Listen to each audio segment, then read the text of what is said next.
Hello à toi, si tu as cliqué sur cette vidéo, c'est que tu veux développer un business en ligne sur Instagram. C'est incroyable.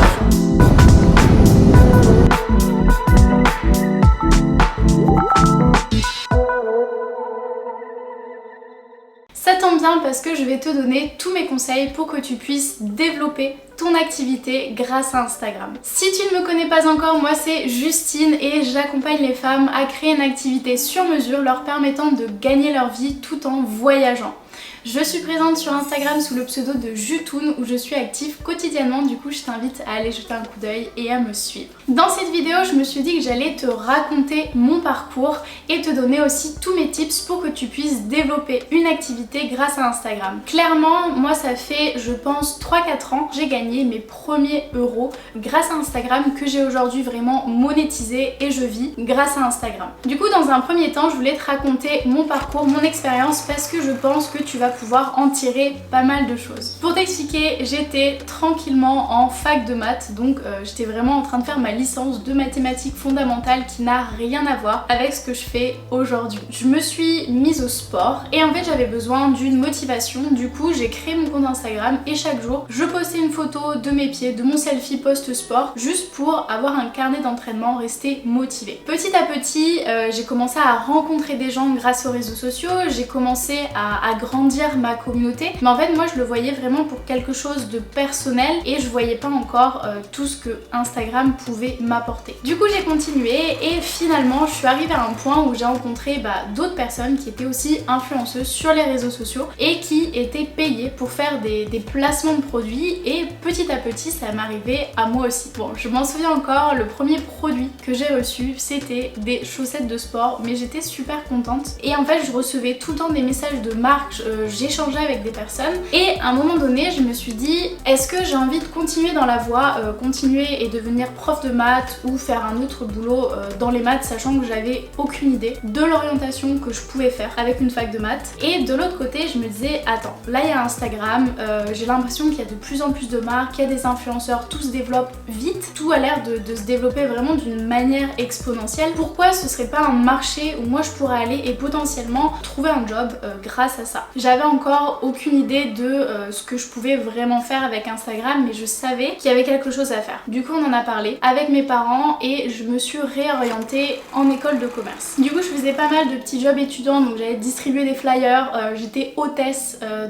dans des coins VIP. Je faisais vraiment pas mal de choses pour avoir des sous en parallèle de ces études et potentiellement pouvoir vivre. Et à côté de ça j'avais aussi Instagram qui commençait à se développer un tout petit peu, et moi avec mes études, donc j'étais en sport business, c'est une école de commerce et je commençais à comprendre le marketing, la communication et tout ce qu'il y avait derrière. Finalement je me suis dit ok, moi ce que je fais là je veux le faire pour une marque, je veux m'occuper d'un réseau social pour une marque, développer ça, le faire connaître, trouver des influenceurs, vraiment lui faire gagner plus de visibilité grâce aux réseaux sociaux. Finalement j'ai eu mon job de rêve, je suis partie à Londres où j'ai travaillé pour Adidas dans l'événementiel, dans la com. À ce moment là je me suis rendu compte que c'était cool mais j'avais pas de liberté. Certes j'étais quand même à Londres donc j'avais voyagé, mais je faisais des horaires extrêmes, notamment avec la partie événementielle, ce qui était normal, mais j'avais pas cette liberté, j'étais tout le temps fatiguée et je vivais juste pour ce travail là, et je me suis dit bon ok c'est peut-être pas ça finalement. Du coup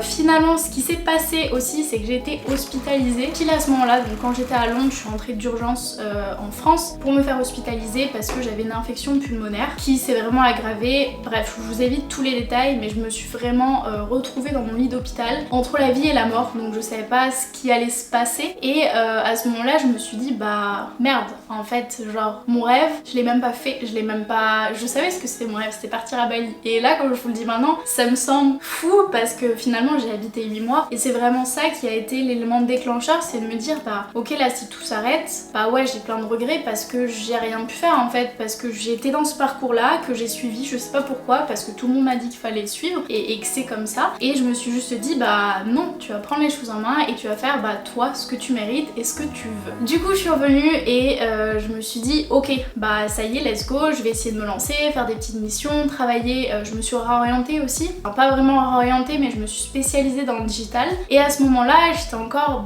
ok On va se lancer, on va trouver des contrats, c'est possible de le faire. J'avais déjà des petits contrats de création de contenu avant et je me suis dit mais là, je veux travailler pour des marques. J'avais vraiment toutes ces pensées limitantes qui venaient dans ma tête et qui me disaient t'as pas de diplôme, t'es jeune. Et d'autres personnes qui me disaient mais Justine, lance-toi, les gens ils ont besoin de toi. Et vraiment c'était un peu une guerre dans ma tête. Et vraiment c'est cet épisode d'hospitalisation où je me suis dit ok, genre tu fonces, ça marche tant mieux, ça marche pas, c'est pas grave, tu resteras salarié et c'est ok. Du coup j'en parle à mes parents et je commence à faire mes premières missions à côté de mes études. Donc ça me prend beaucoup de temps. Clairement je passais ma vie entre l'école, le stage, travailler un petit peu pour Insta et faire mes contrats à côté. Et finalement je faisais quand même ce que j'aimais parce que je m'occupais des réseaux sociaux d'autres marques et j'étais payée pour ça. Donc au début c'était juste quelques petits contrats par semaine et rapidement j'ai décroché des gros contrats pour des agences de com et des agences d'influence et c'est ça qui m'a permis de générer jusqu'à 3000 € par mois contrairement aux dizaines ou centaines d'euros que je gagnais avant en étant influenceuse sur les réseaux sociaux. Et c'est pour ça d'ailleurs que j'ai créé ma formation parce que clairement moi quand je me suis lancée, je te l'ai dit, j'ai eu plein de pensées limitantes, je savais pas comment m'y prendre, je savais pas comment faire mes tarifs et j'ai créé ma formation Liberté Digitale où clairement je t'apprends comment toi aussi tu peux développer ton activité en ligne et être payé pour faire ce que t'aimes sur les réseaux sociaux et juste voyager. Donc si ça t'intéresse, je t'ai préparé une masterclass 100% gratuite que tu peux accéder juste dans le lien dans la description de cette vidéo YouTube. Et vraiment ce que j'ai pas encore trop highlighté, c'est que être influenceur c'est cool, faire de la création de contenu pour des marques c'est cool. Pour te dire, j'étais en contrat avec Go Sport, j'ai fait des shootings où j'ai été affichée dans des boutiques pour Reebok ou alors Adidas où j'ai fait les dernières campagnes. Je travaillais pour l'office tourisme du Maroc donc je suis partie voyager etc. Mais c'était pas quelque chose de stable, c'est pas quelque chose qui est encore trop reconnu. Donc il y a des influenceurs qui marchent très bien, ceux de la télé-réalité, mais t'en as des plus petits ou en tout cas pour moi c'était pas quelque chose de stable et j'avais besoin de développer quelque chose qui allait me permettre de générer en tout cas 3000 € et peut-être plus par la suite parce que justement une fois que j'ai atteint ces 3000 € par mois, j'ai pu juste prendre mon billet d'avion et partir vivre à Bali. À Bali, je me suis rendu compte que je pouvais faire plus, que y avait des gens qui me demandaient beaucoup de conseils par rapport aux réseaux sociaux et c'est à ce moment-là qu'en plus de la partie freelance en community management, j'ai développé mon activité de coaching. Donc j'ai commencé à coacher des entrepreneurs, leur expliquer comment s'occuper des réseaux sociaux. Donc en fait c'était toute mon expérience de community manager que je redélivrais sous une autre forme parce que là j'expliquais à un entrepreneur comment lui il pouvait gérer ses réseaux sociaux sans que moi je passe des heures derrière. Du coup j'ai développé mon activité de coaching et c'était vraiment super cool. Ça m'a permis de générer jusqu'à 10 000 € par mois quand j'étais à Bali et du coup aujourd'hui c'est aussi ce que je continue à faire. Maintenant que je t'ai expliqué mon parcours, je vais t'expliquer les avantages de travailler en ligne. Déjà tu le sais, ça va être la liberté géographique. Là je rentre tout juste d'Afrique du Sud, de Dubaï, du Pays-Bas, j'ai fait plein d'autres pays, je vais repartir dès que je peux aussi à Bali et c'est vraiment cette liberté géographique qui moi me fait vibrer en tout cas et c'est pour ça que j'ai pris ce métier en ligne. Mais aussi t'as aussi la liberté financière on va dire parce que tu peux générer quand même plus d'argent que si t'étais salarié et que tu commences. En tout cas moi clairement avec les diplômes que j'ai, le poste que j'aurais eu, je gagne énormément plus en indépendante que en salarié. Je pense que pour atteindre 10 000 € par mois j'aurais dû attendre des années avant d'avoir le poste qui me permet de gagner autant. Bien évidemment il y a les taxes etc mais c'est pas énorme quand on est auto-entrepreneur justement. Mais surtout l'avantage de lancer un business en ligne, en tout cas d'utiliser le Instagram pour communiquer dessus,